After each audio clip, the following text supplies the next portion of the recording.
Tapi apakah benar atau tidak tentunya yang membuktikan nanti di persidangannya.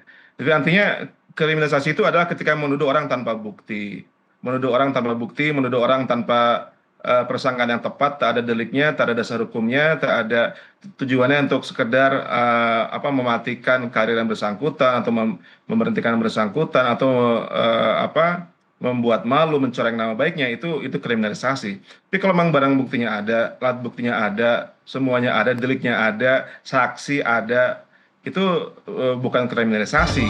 Tapi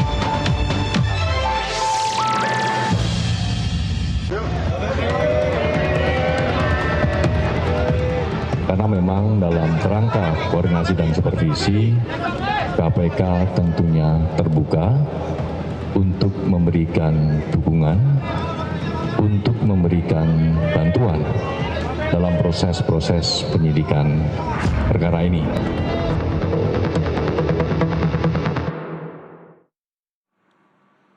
Pemirsa, kasus yang menyeret nama mantan Jampitsus, Febri Adriansyah, kembali menjadi sorotan setelah Kejaksaan Agung meminta supervisi Komisi Pemberantasan Korupsi.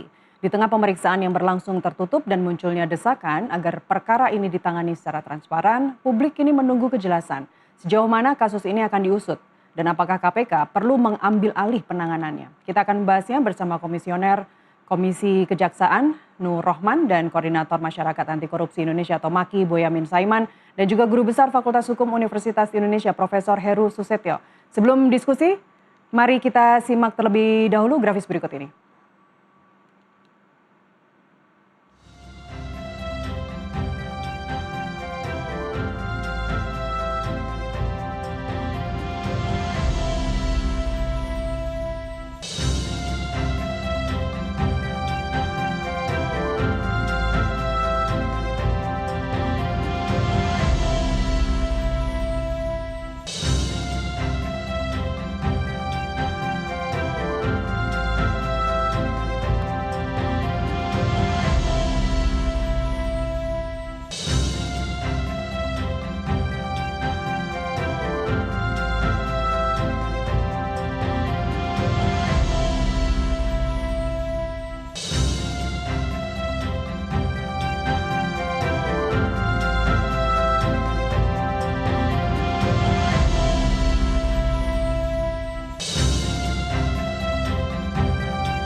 Baik, saya langsung sapa para narasumber. Pak Nur Rohman, Komisioner Komisi Kejaksaan, terima kasih telah bergabung di NTV Prime.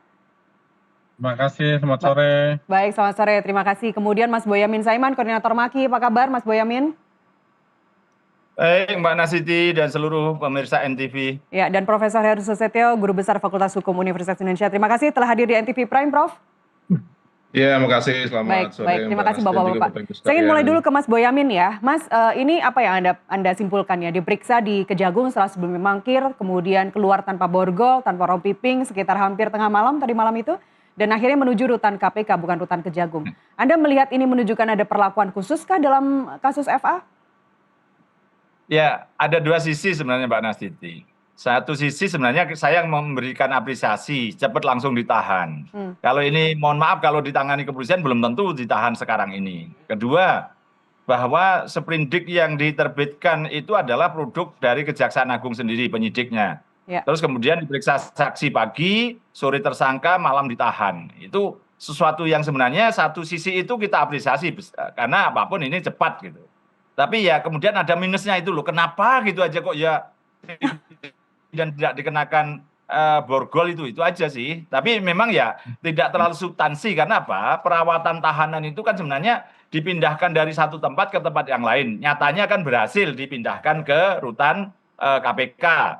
Juga kemudian tidak melarikan diri kan itu. Tapi kan rakyat yang jambret aja di borgol dikenakan rompi, masa kemudian koruptor yang penegak hukum malah tidak. Ini loh. Jadi sesuatu yang sudah dapat hal yang besar, tadi penahanan dan juga penetapan tersangka yang cepat itu, dan kemudian juga ditahan di rutan KPK itu sebenarnya kan sisi bagus Mbak Nasiti. Ya. Tapi kemudian kok ada hal yang kerikil lah kira-kira gitu. Penahanan di KPK itu juga penting kan apa? Karena kalau ditahan di rutan Kejaksaan Agung ada dua hal. Bisa dipukuli oleh tahanan-tahanan lain, tapi sisi lain juga dengan alasan itu kemudian diberikan kamar tersendiri yang lebih luas, ada AC, ada kasur yang empuk, ada fasilitas toilet yang macam-macam kan gitu. Kita kan pasti tidak percaya, jangan itu yakinlah pasti itu dapat istimewa. Tapi kalau di KPK itu artinya pasti tidak bisa megang HP, kemudian juga ke kamar yang standar, semua sama kan gitu. Jadi tiga besar itu kan tersangka, penahanan dan tahanan rutan KPK ini sudah hebat semua. Ya udahlah terlanjur gimana lagi ya kita mengkritik aja gitu Mbak Natiti masih. Oke, kritiknya boleh dilanjutkan Mas Boyamin. Sekarang terkait penempatan penahanan sementara ya, kenapa tidak di rutan Kejagung tapi di rutan KPK begitu, meskipun kalau menurut KUHAP yang diatur itu jenis penahanannya ya, bukan harus ditahan di rutan mana. Tapi penempatan Pak FA ini di rutan KPK, apakah Anda juga membaca ini secara janggal, secara etik, kemudian juga konflik kepentingan seperti apa, meskipun formilnya diperbolehkan sekali lagi? Kalau saya malah bagus kok Mbak Natiti, karena kalau di rutan Kejaksaan Agung orang pasti curiga akan mendapatkan perlakuan istimewa, masih bisa megang HP, kamar ber-AC, kasur empuk, macam-macam lah kalau di dalam rutan Kejaksaan Agung. Tapi kalau di rutan KPK, saya ulangi lagi, akan terjadi persamaan, yaitu tidak boleh megang HP dan lain sebagainya itu Mbak Natiti. Oke, dari sisi itunya Dan kita kemudian, lebih apresiasi lagi Mas Boyamin kalau ya. di rutan kepolisian nanti malah iya, sebenarnya dari situ tuh banyak yang bisa diapresiasi. Ya cuman itu tadi, kenapa tidak diborgol? Alasannya ya toh bisa dibawa ke rutan KPK gitu kan. Oke. Toh tidak melarikan diri gitu. Tapi kan namanya hukum formil kan tidak bisa dengan substansi itu. Orang Iya. melanggar lalu lintas tidak membawa SIM kan ya karena tidak membawa padahal dia punya SIM di rumah kan gitu. Formilnya gitu Mbak, masih. Oke, Pak Nur Rahman boleh ditanggapi Pak kritiknya? Ya, apa yang disampaikan sebelumnya oleh Mas Bonyamin, kita juga menyampaikan yang sama. Ya. Di hari yang sama juga kita bersama di sana kan seperti itu Pak. Ya memang kita tetap apresiasi lah kaitannya dengan yang dilakukan oleh tim 9 yang dimotori oleh Prof. Rudi Margono selaku Jamwas. Ya. Ini artinya profesionalisme sudah teruji dan dijawab dengan kerja-kerja kan seperti itu. Dan kita lihat juga bersama pagi jadi saksi, siang diperiksa, malamnya ditahan walaupun tidak mengenakan rompi pinknya ataupun borgolnya. Tetapi apapun itu, ini bagian dari transparansi di KPK dan untuk kenyamanan dan keselamatan yang bersangkutan juga. Karena kalau penahanannya di Kejaksaan Agung, ya nanti dengan tadi yang disampaikan Pak Bonyamin udah sangat betul gitu kan. Karena juga nanti masa mantan Jampitsus ketemu dengan tahanan yang dia tahan di tahanan tersebut, kan nggak lucu ya. Oke, artinya penempatan di rutan KPK itu sudah punya dasar prosedural yang jelas dan terdokumentasi dengan baik Pak Nur Rahman ya? Ya artinya itu bagian dari sinergisitas antara kejaksaan dengan KPK. Baik, Anda sepakat Prof. Heru ini merupakan bentuk sinergitas antara KPK dan Kejagung? Iya sepakat Mbak Nastiti dan juga sama dengan Pak Boyamin dan Pak Nur Rahman, saya kira ini perkembangan yang bagus ya. Kekurangan pasti ada, cuma bahwasanya kemudian ditetapkan sebagai tersangka, kemudian ditahan, ini saya kira menarik ya. Walaupun juga ada yang janggal, karena pertama saya melihat masih ada tentara berbaret biru, polisi militer ya. Artinya itu harusnya untuk tersangka militer, ataupun yang dari background TNI, entah darat, laut, udara, itu baru dikawal oleh polisi militer selaku penyidik polisi militer. Tapi ini kan Pak FA ini sipil dah. Coba dilihat sebelah kirinya, sebelah belakangnya ada polisi militer, itu tentara bukan polisi. Itu harusnya untuk mengawal warga, mengawal tersangka dan saksi tentara. Saya tahu ada perjanjian khusus dengan TNI, cuma ya tidak dikhususkan juga, nanti jadi presiden. Semua oknum jaksa yang bermasalah dikawal oleh polisi militer, sehingga orang bingung sebenarnya mereka tuh siapa gitu, sehingga harus mendapat pengawasan yang sangat khusus dari tentara. Yang kedua memang tidak menggunakan rompi, kalau mungkin di kejaksaan pink, kalau di KPK oranye, ini pun juga hal yang janggal dan juga tidak diborgol ya. Karena saya kira walaupun memang tidak ada keharusan, karena mungkin karena tidak dikhawatirkan akan melarikan diri atau menghilangkan barang bukti, cuma ya atas nama kesetaraan di hadapan hukum ya. Oke, Baik. Sepatutnya juga ada perlakuan yang sama. Ya kalau maling ayam aja dikenakan ya pakai rompi terus sebagai tersangka, apalagi yang ini kerugian negara diduga besar sekali, menguntungkan orang lain, merugikan negara dan memperkaya diri sendiri besar sekali. Harusnya juga setiap orang bersamaan di hadapan hukum, tidak ada Ya. yang dibeda-bedakan. Dan juga saya melihat ada iklim yang masih ada pakewuh ya, pakewuh dari kejaksaan karena bagaimana beliau mantan pejabat tinggi di kejaksaan, sehingga ya bagus memang kalau tidak ditahan di KPK karena pertama bikin pakewuh untuk mantan anak buahnya atau sejawatnya. Yang kedua tadi kemungkinan bisa dianiaya oleh sesama tahanan, dan ketiga khawatir memang dikhususkan tadi mendapatkan, kita sama-sama tahu lah bagaimana tidak semua orang punya perlakuan yang sama di depan hukum di Indonesia. Sebagai tahanan atau sebagai saksi tidak sama. Selalu ada perbedaan, dan itu sudah rahasia umum lah. Ya. Khawatir malah mendapatkan keistimewaan di tahanan kejaksaan. Jadi Ya. saya sepakat dipindahkan ke KPK. Dan alasan Pak Rudi bahwa tidak dikenakan rompi pink karena terburu-buru itu rasanya sangat melukai rasa keadilan yang ada di publik, Prof. Itu sangat disayangkan. Tapi saya ingin bergeser, Prof. Heru. Pak Febri kan di depan wartawan bilang bahwa penangkapan terhadap dirinya, penetapan tersangka itu adalah minim alat bukti. Ia mengatakan alat bukti harus dikonfirmasi, diperdalam, dilakukan ekspos berkali-kali, nggak cuma sekali, tapi kemudian baru diambil kesimpulan begitu. Saya kembali ke Prof. Heru. Ini Anda apakah sudah melihat bahwa sudah ada kecukupan dasar hukum, kemudian juga prosedur penetapan tersangka, kemudian penahanannya itu dari perspektif hukum acara pidana seperti apa, Prof. Heru? Ya, kita percaya dengan penyidik ya. Penyelidik dan penyidik tentunya punya keahlian, punya keterampilan, punya dasar hukum. Karena mereka juga tahu ini bukan sembarangan lah. Ini istilah big fish ya. Ini ikan besar. Jadi dan tentunya mereka juga tidak mereka punya pengetahuan, punya keterampilan, punya dalil ya. Sehingga kalau memang ya saksi ataupun tersangka boleh tidak sepakat. Ya, tapi silakan dibuktikan di muka pengadilan. Sedangkan kalau menyangkal kan ada proses di pengadilan, silakan dibuktikan di pengadilan. Kita hargai proses penyelidikan dan penyidikan saja sekarang, dan nanti silakan bertarung di pengadilan seperti itu. Baik, saya ke Mas Boyamin ya. Kita geser ke kasus yang dituduhkan ya, bahwa di Sprindik kan yang dimuat hanya TPPU-nya. Bagaimana kita bisa kemudian yakin, optimis bahwa ini nanti akan juga menyasar ke pidana asalnya? Ya, dengan TPPU itu sebenarnya kan ada kewajiban untuk membuktikan oleh penegak hukum kalau di atas 10 juta kalau tidak salah begitu. Nah, penegak hukum kan harus membuktikan itu, berusaha membuktikan itu. Tapi kalau mentok memang bisa aja dibebankan kepada si tersangka atau terdakwa begitu nanti. Karena dulu dalam kasus Bahasim Masivi itu akhirnya yang 60 miliar itu dirampas juga oleh negara, tapi ya kemudian dia dianggap hanya melakukan proses itu hanya 1 miliar kejahatannya itu, tidak pidananya itu. Tapi ya dihukum tinggi juga gitu loh. Jadi justru itu nanti yang persoalan ini segera dibawa ke pengadilan aja sehingga prosesnya bisa makin transparan. Kalau penyidikan kan memang ada banyak hal yang tertutup gitu. Jadi dan sisi lain kan juga ada sprindik pemerasan yang dari polisi yang kemudian juga diambil alih oleh Kejaksaan Agung. Kalau itu jelek kan ya nggak mungkin diambil alih gitu Mbak Nasiti. Jadi kita percayakan sepenuhnya lah. Kalau perdebatan ini memang boleh aja kita harus, itu kan saya juga mau ngomong, itu penyuapan yang mana, hukum mana yang dibengkokkan, siapa yang diuntungkan, ya memang harus dikejar. Maka kita awasi lah supaya lebih baik. Dan Mas Nur Rohman itu kan juga Komisi Kejaksaan lebih bisa punya kewenangan. Kalau saya kan hanya siluman aja, selumun ke sana kemari, tidak tahuan kan gitu. Masih. Tapi begini Mas Boyamin, dengan 3 perkara yang dituduhkan dan itu besar, kemudian kita juga kemarin disuguhkan drama bagaimana penggeledahan itu terjadi begitu di 13 titik.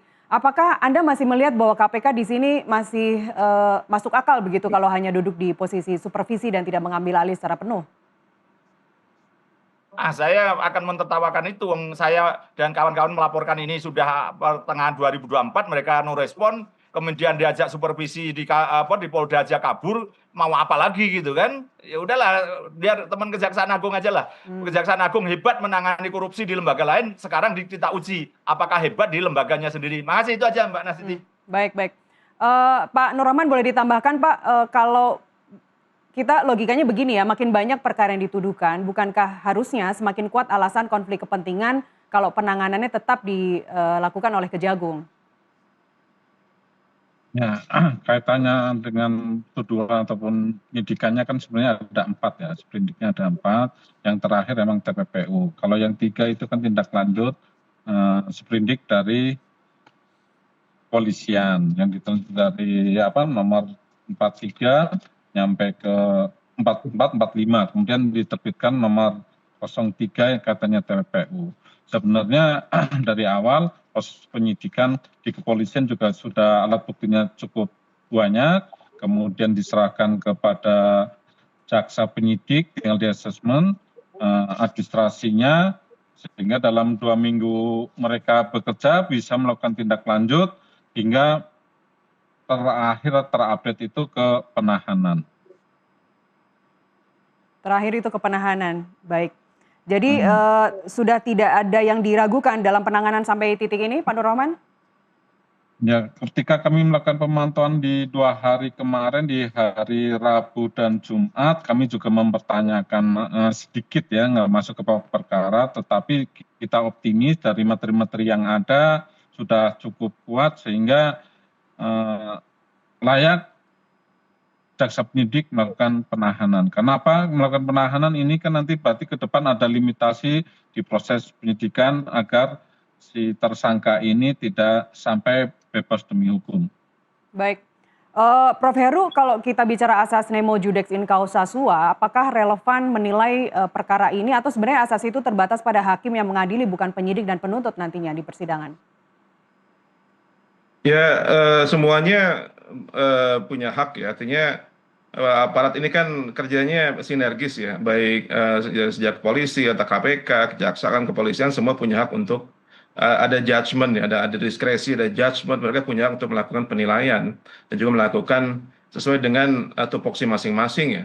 Sehingga kita biarkan saja para penegak hukum ini bekerja, tentu dengan pengawasan dari masyarakat, pengawasan dari media juga termasuk, dan saya yakin ya setiap lembaga kan ada Kompolnas, ada Komisi Kejaksaan, ada KY, dan lembaga juga ada masyarakat yang ikut memantau. Yang terpenting harus dikawal betul, baik aparatnya dikawal supaya tidak terjadi abuse of power atau kesewenang-wenangan, tidak ada konflik kepentingan, dan masyarakat pun memantau juga jangan sampai lupa, karena kita ini gampang lupa, gampang marah, gampang lupa, nanti ada kasus baru kita lupa lagi gitu. Ini kasus besar dan menimbulkan ketidakpercayaan kepada penegak hukum, jadi harusnya menjadi concern kita bersama. Apalagi ini bukan yang pertama dan bukan yang terakhir juga ya. Mungkin akan jadi introspeksi buat APH terutama begitu. Jadi kita percayakanlah kepada APH ini untuk bekerja dan dikawal masyarakat, dan juga supaya tidak saling yang khawatirnya kan terjadi saling ini ya, saling kompromi, bukannya menyelesaikan, bukan menegakkan keadilan, malah kompromi. Akhirnya kasus mandek, orang lupa dan kembali terulang di masa mendatang. Ini yang berbahaya, terjadi impunitas. Yang khawatir ada impunitas orang yang bersalah namun tidak dihukum, ini bahaya sekali. Apalagi yang ketika yang bersalah adalah APH. Terima kasih. Baik, pengawas satu lagi yang belum Anda sebutkan tadi Prof. Heru, tim 9 yang sudah dibentuk, yang berisi mantan jaksa senior. Baik, Prof. Heru, Pak Nur Rahman dan Mas Boyamin, kita jeda azan maghrib terlebih dulu. Pemirsa tetaplah bersama kami kembali saat lagi.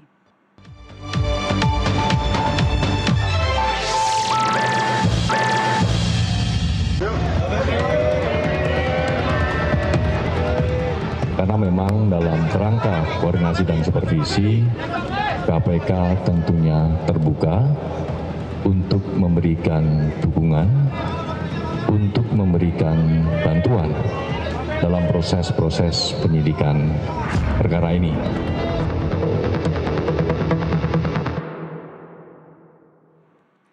Kita lanjutkan dialog bersama Komisioner Komisi Kejaksaan Nur Rahman dan Koordinator Masyarakat Anti Korupsi Indonesia atau MAKI Mas Boyamin Saiman dan Guru Besar Fakultas Hukum Universitas Indonesia Profesor Heru Susetyo.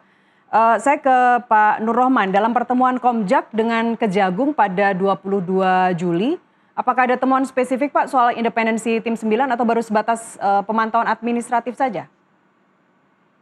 Jika kami berarti melakukan koordinasi itu di hari Rabu dan sebelumnya sudah sering, artinya kemarin terupdate itu kan dalam rangka pemantauan pemeriksaan terhadap saksi Pak FA, dan di hari Jumat juga dengan terhadap FA.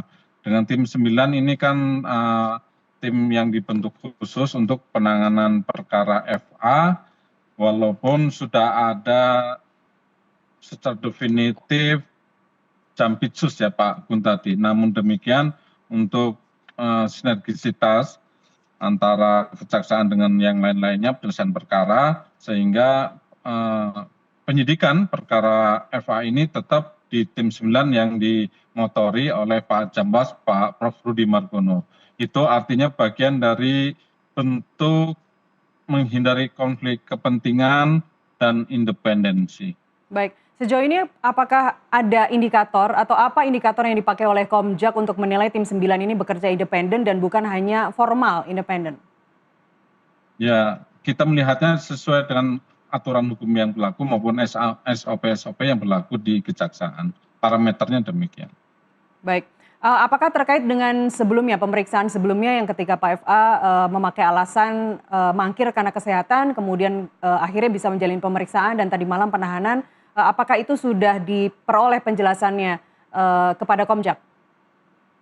Ya, kami juga memperoleh mulai dari hal yang awal, misalnya hal-hal kecil ya, ketika pengacara FA ini mendapatkan fasilitas meja, mic di depan kantor, kita juga melakukan menegur lah biar pihak tersangka itu tidak diberi fasilitas. Yang terakhir ini juga kita menegur biar SOP-nya tetap berjalan meskipun hal-hal teknis ini terkadang memang kebetulan ya, karena faktor kebetulan tadi nggak pakai rompi, karena kita lihat juga ketika para pimpinan preskon itu di tengah ya, di hari Jumat, itu kan mic-nya bahkan mereka nggak bunyi kan seperti itu. Jadi hal-hal teknis ini memang bisa jadi kena kebetulan seperti itu.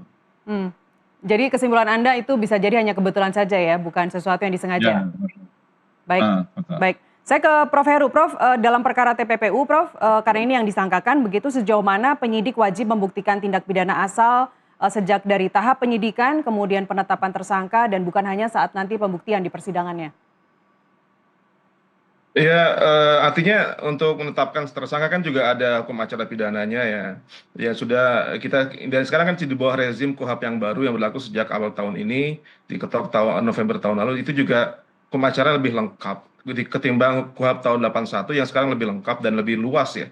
Alat bukti, barang bukti juga lebih luas. Jadi tentunya penyidik pun tidak sembarangan ya untuk menetapkan TPPU atau Tipikor, karena keduanya relate ya. Karena TPPU kan pencucian uang juga berasal dari tindak pidana korupsi, maka tentunya mereka punya alat bukti, ya, punya barang bukti, dan nanti bisa kemudian ya kalau pihak saksi tersangka tidak terima ya silakan ada mekanisme kemudian entah di pra peradilan, entah di pengadilan di pokok perkara itu ada mekanismenya ya. Artinya beban pembuktian ya memang ada di pihak tersangka, tapi juga pihak penyidik pun juga tentunya punya dalil dan nggak mungkin mereka tidak punya dalil kalau mereka mengajukan menetapkan sebagai tersangka sebagai tersangka, karena itu bisa berkonsekuensi kepada pra peradilan atau kepada putusan lepas atau bebas ya. Artinya kita tunggu proses hukumnya. Artinya ini suatu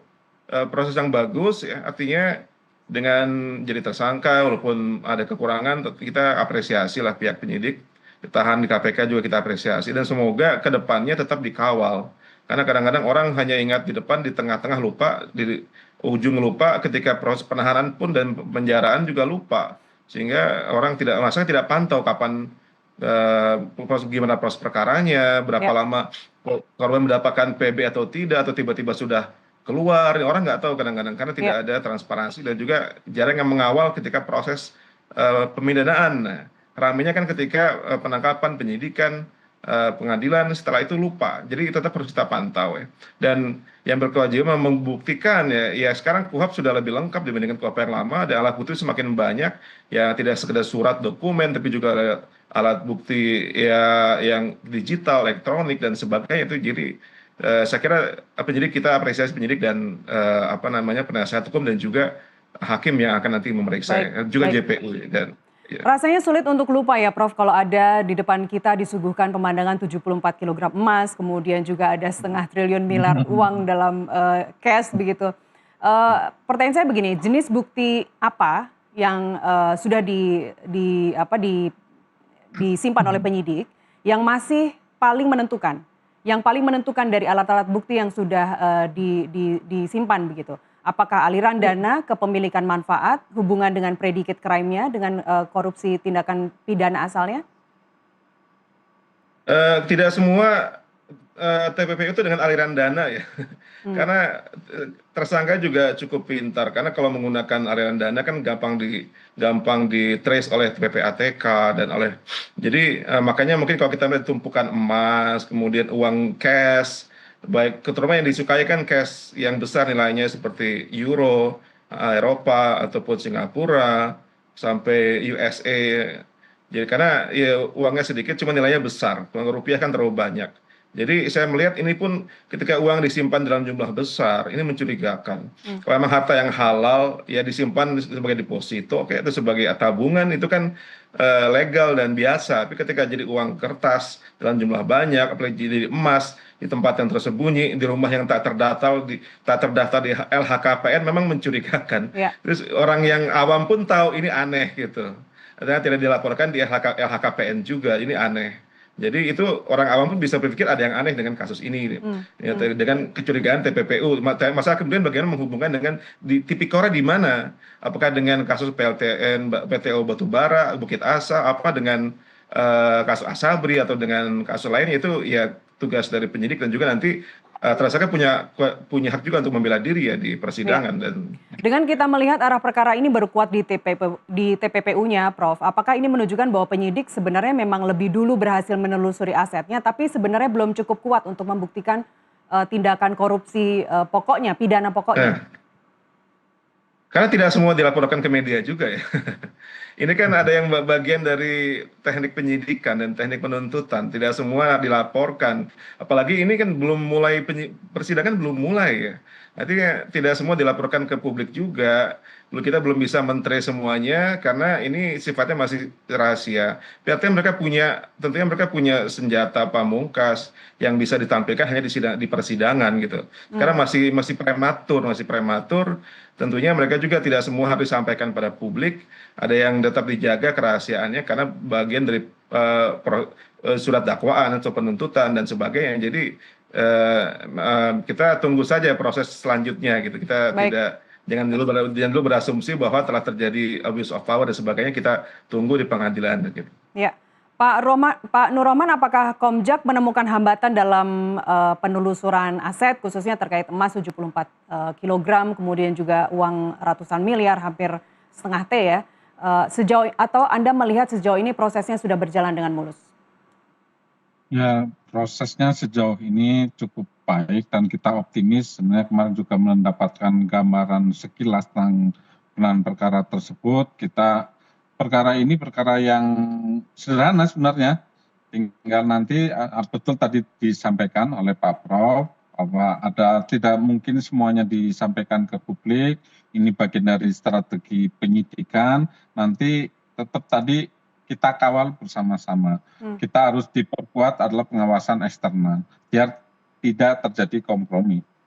Agar tidak terjadi kompromi, kita kawal bersama-sama. Tadi Prof Heru menyebut bahwa tidak semua dibuka ke publik begitu ya, tidak semua juga media harus tahu begitu. Ini menjadi rahasia dari penyidik misalnya. Tapi Pak Nur Rohman, apakah Komjak akan siap mempublikasikan hasil pemantauan secara terbuka misalnya agar publik tahu apakah perkara ini benar-benar ditangani tanpa konflik kepentingan? Ya, tentunya kita sesuai tugas kami juga melakukan pengawasan kinerja dan perilaku, tapi juga tetap ada etikanya, mana-mana harus memilah mana yang materi pokok perkara, mana yang bisa disampaikan ke publik. Tetapi namun demikian tetap harus ada pengawasan eksternal secara bersama-sama, sinergisitas antara penyidik dari kejaksaan dan kepolisian, kemudian juga melibatkan KPK. Melibatkan KPK sebagai supervisi begitu ya. Baik. Prof Heru, Pak FA kan kemarin bilang bahwa dia menyebut dirinya sebagai dikriminalisasi begitu ya. Batas pembedanya seperti apa ya Prof? Bahwa secara hukum antara kriminalisasi kemudian juga penegakan hukum yang sah, itu garis demarkasinya di mana? Ya, itu hak semua tersaksi dan tersangka untuk mengatakan dia telah diviktimisasi atau dikriminalkan, itu hak yang bersangkutan. Tapi apakah benar atau tidak tentunya yang membuktikan nanti di persidangannya. Jadi artinya kriminalisasi itu adalah ketika menuduh orang tanpa bukti, menuduh orang tanpa bukti, menuduh orang tanpa persangkaan yang tepat, tak ada deliknya, tak ada dasar hukumnya, tak ada tujuannya untuk sekedar mematikan karir yang bersangkutan atau memberhentikan yang bersangkutan atau membuat malu, mencoreng nama baiknya, itu kriminalisasi. Tapi kalau memang barang buktinya ada, alat buktinya ada, semuanya ada, deliknya ada, saksi ada, itu bukan kriminalisasi. Tapi sekali lagi kita ini kan sama ini bermain di ranah prasangka ya, karena kita belum sampai pokok perkara sesungguhnya di pengadilan. Kita ya hakim bersangkutan mengatakan dia dikriminalisasi, tapi juga penyidik pun juga punya dalil juga ya, punya dalil, punya barang bukti dan sebagainya. Yang penting harus dijaga supaya tidak timbul tadi pakewuh tadi, konflik kepentingan, karena bagaimanapun beliau perwira tinggi, selevel dengan perwira tinggi lah kalau di kejaksaan, dan tentunya anak buahnya masih banyak yang dulu bersama-sama beliau tiba-tiba sekarang jadi lawan gitu. Ini yang pakewuh yang harus bisa diselesaikan dengan baik, karena tidak mudah, karena bagaimanapun ini ada kebanggaan korps, ada l'esprit de corps, jiwa korsa ya. Ada kepentingan untuk saling mensupport, saling melindungi. Yang khawatir adalah kalau ternyata nanti berkembang, ternyata tersangka bukan cuma satu, jangan-jangan. Nah ini yang kita harus dibuka betul. Jangan-jangan ada tersangka yang lain dari lembaga yang sama atau yang berbeda. Ini harus benar-benar bisa dibuka, jangan diberhentikan hanya pada FA saja gitu. Jadi kenapa pentingnya mungkin KPK ikut bergerak, kita membuka kemungkinan adanya saksi lain, tersangka lain. Jangan-jangan beliau tidak sendirian, karena kan yang baru muncul Don Rito itu ya, DR itu orang sipil, advokat. Apakah tidak ada yang lain ya? Karena melihat jumlahnya besar, ya emas, ya Singapura dolar, euro ataupun US dollar, tentunya jangan-jangan tidak sendirian. Nah ini tugas penyidik dan juga di masyarakat mengawal juga, dan juga KPK kalau bisa juga mengambil alih, walaupun di KPK pun ada jaksa juga. Ada jaksa, ada polisi, ada orang BPK, ada orang auditor keuangan, tapi ya tentunya di bawah lembaga yang berbeda, bukan di bawah kejaksaan. Ya meskipun jaksanya dari Kejaksaan Agung, tapi jaksa yang ditempatkan di KPK, ditugaskan di KPK, maka atasannya adalah atasan KPK. Baik, terakhir Prof. Heru, apa pesan Anda untuk Komjak, Prof? Ya, kita support Komjak dan semua lembaga yang melakukan supervisi, monitoring, Komjak, Kompolnas, KY, dan semuanya kita support supaya bekerja dengan amanah, dengan adil, dengan tegas, dengan tidak tebang pilih, tidak ragu-ragu untuk menegakkan keadilan. Karena kita perlu check and balance, kita perlu lembaga yang memantau, bukan menyelesaikan dengan kompromi, tapi dengan mengedepankan keadilan masyarakat. Itu yang kita inginkan, bukan cuma Komjak tapi semua lembaga pengawas. Kita support, jangan mengamini, tapi memang harus adil, dan karena ada harga yang mahal harus dibayar negara ini ketika keadilan itu digadaikan, atau keadilan ada tebang pilih. Yang tergait adalah keadilan di masyarakat, ada kultur impunitas, dan itu merugikan masa depan bangsa kita semua, dan itu harus dihentikan dari sekarang. Hentikan impunitas dan dukung lembaga-lembaga yang memang ingin melakukan kebaikan dan keadilan di masyarakat melalui penegakan hukum. Terima kasih. Dan Komjak mampu dan harus mampu melaksanakan itu ya, Prof? Baik, kita akan sama-sama menagih bagaimana due process of law ke depan ditegakkan untuk kasus ini. Prof. Heru dan Pak Nur Rahman, terima kasih telah berbagi pandangan di NTV Prime. Dan sebelumnya tadi ada Mas Boyamin Saiman, Koordinator MAKI. Terima kasih sekali lagi Bapak-Bapak, selamat malam, sehat selalu. Terima kasih, selamat malam, sampai jumpa.